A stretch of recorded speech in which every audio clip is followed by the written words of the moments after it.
Di suatu pagi yang cerah di Alexandria, kota paling kosmopolitan di dunia kuno, matahari memantul di permukaan Laut Mediterania. Kapal-kapal dagang datang dari segala penjuru dunia. Yunani, Romawi, Fenisia, Nubia, hingga India. Aroma rempah, teriakan pedagang, dan suara ombak bercampur menjadi denyut kehidupan kota yang tak pernah tidur. Di balik gemerlap itu, berdiri istana megah tempat sebuah takdir besar sedang tumbuh. Takdir seorang perempuan yang kelak akan mengubah arah sejarah. Namanya Cleopatra. Ia lahir bukan di tengah kedamaian, melainkan di jantung kekuasaan yang rapuh. Keluarganya, dinasti Ptolemaik, memerintah Mesir selama hampir 3 abad. Namun mereka bukan orang Mesir. Mereka adalah keturunan Yunani Makedonia, pewaris kekaisaran Alexander Agung. Di Istana Alexandria, bahasa Yunani lebih sering terdengar daripada bahasa Mesir. Tradisi lokal sering diabaikan.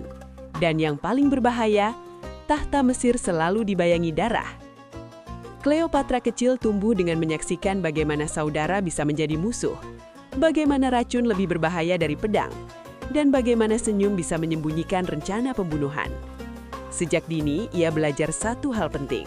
Kekuasaan tidak pernah aman. Namun Cleopatra berbeda. Saat anggota keluarganya sibuk dengan pesta dan intrik, ia memilih belajar. Ia menyerap ilmu di pusat intelektual dunia, Alexandria. Ia membaca filsafat, mempelajari sejarah, memahami ekonomi, dan melatih seni berbicara. Ia mempelajari banyak bahasa, bukan untuk pamer kecerdasan, tetapi untuk memahami manusia.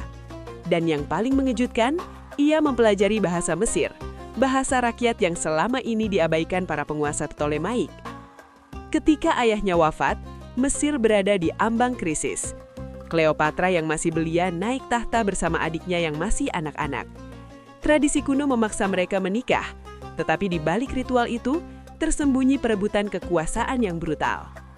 Cleopatra ingin memerintah sendiri. Para penasihat istana menginginkan ratu yang mudah dikendalikan.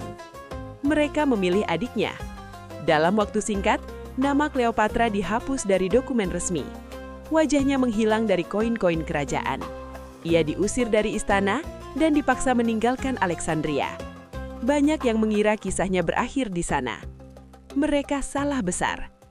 Di pengasingan, Cleopatra tidak meratap. Ia merencanakan.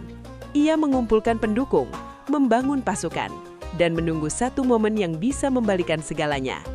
Momen itu datang bersama kedatangan seorang pria yang namanya mengguncang dunia, Julius Caesar. Caesar datang ke Mesir bukan sebagai penakluk, melainkan sebagai pemburu musuh. Roma sedang terbakar oleh perang saudara, dan Mesir adalah kepingan penting dalam permainan besar itu. Cleopatra tahu, jika ia bisa memenangkan satu orang ini, ia bisa memenangkan kembali kerajaannya. Malam pertemuan mereka menjadi legenda. Cleopatra menyelinap ke istana dan muncul di hadapan Caesar bukan sebagai perempuan yang kalah, tetapi sebagai ratu yang menuntut haknya. Ia berbicara dengan ketenangan, kecerdasan, dan keyakinan. Caesar mendengar, dan untuk pertama kalinya setelah lama, Cleopatra melihat masa depan kembali terbuka. Dengan dukungan Romawi, perang singkat meletus di Alexandria. Api membakar pelabuhan, darah mengalir di jalan-jalan kota. Ketika asap menghilang, Cleopatra berdiri kembali di atas tahta. Musuhnya tewas, Mesir kembali ke tangannya. Namun kemenangan itu datang dengan harga. Hubungannya dengan Caesar melahirkan seorang anak, Caesarion. Cleopatra melihat putranya bukan hanya sebagai darah daging, tetapi sebagai simbol masa depan. Ia percaya Mesir tidak akan sekedar menjadi bayangan Roma. Ia bermimpi membangun kekuatan yang sejajar. Saat Cleopatra datang ke Roma dan tinggal di dekat Caesar, bisikan mulai menyebar. Seorang ratu timur, perempuan pula, berdiri terlalu dekat dengan pusat kekuasaan. Banyak senator merasa terancam. Ketakutan itu akhirnya meledak dalam bentuk pengkhianatan. Julius Caesar dibunuh di depan umum. Dunia kembali berubah dalam satu malam. Cleopatra segera kembali ke Mesir. Ia tahu Roma bukan lagi tempat aman. Di Alexandria ia bertindak cepat. Ancaman internal disingkirkan. Ia memastikan hanya dirinya dan Caesarion yang memiliki hak atas tahta. Mesir kembali stabil. Tetapi badai dari Roma belum usai. Dari kekacauan itu, muncul Mark Antony. Ia adalah jenderal Romawi yang karismatik, penuh emosi, dan berambisi besar. Ketika ia memanggil Cleopatra, dunia kembali menahan nafas. Banyak yang mengira sang ratu akan tunduk, yang terjadi justru sebaliknya. Cleopatra datang dengan cara yang tak melupakan. Kapalnya berlayar dengan layar berwarna kerajaan. Musik mengalun, aromanya memenuhi udara. Ia tampil bukan sebagai penguasa yang dituduh, melainkan ratu yang memilih hadir.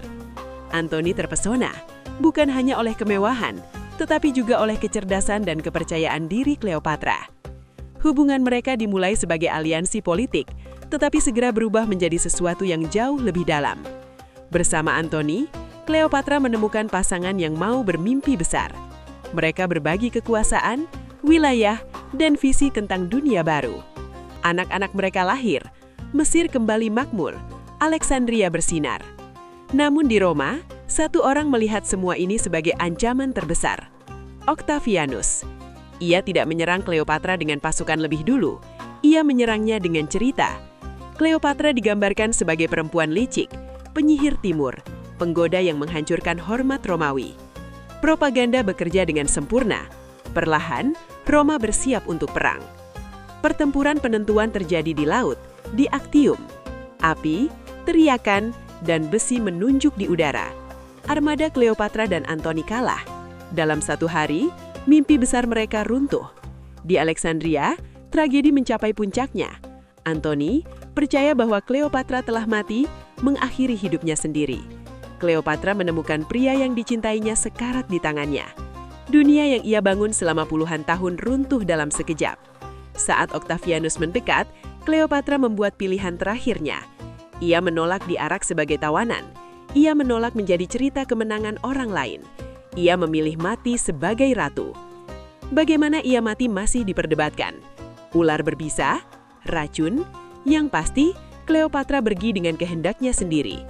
Dengan kematiannya, Mesir kehilangan kemerdekaannya. Caesarion dibunuh, dinasti Ptolemaik resmi berakhir. 3.000 tahun sejarah Mesir kuno resmi tertutup. Namun Cleopatra tidak pernah benar-benar mati. Ia hidup dalam cerita, legenda, dan ingatan manusia. Ia bukan sekedar ratu kebo cantik. Ia adalah simbol kecerdasan, keberanian, dan tekad seorang perempuan yang berani berdiri di pusat dunia yang tidak pernah ramah baginya. Cleopatra bukan hanya kisah cinta atau kejatuhan. Ia adalah kisah tentang bagaimana satu manusia dengan pikiran dan keberanian mampu menantang kekuatan terbesar di zamannya dan meninggalkan jejak yang abadi.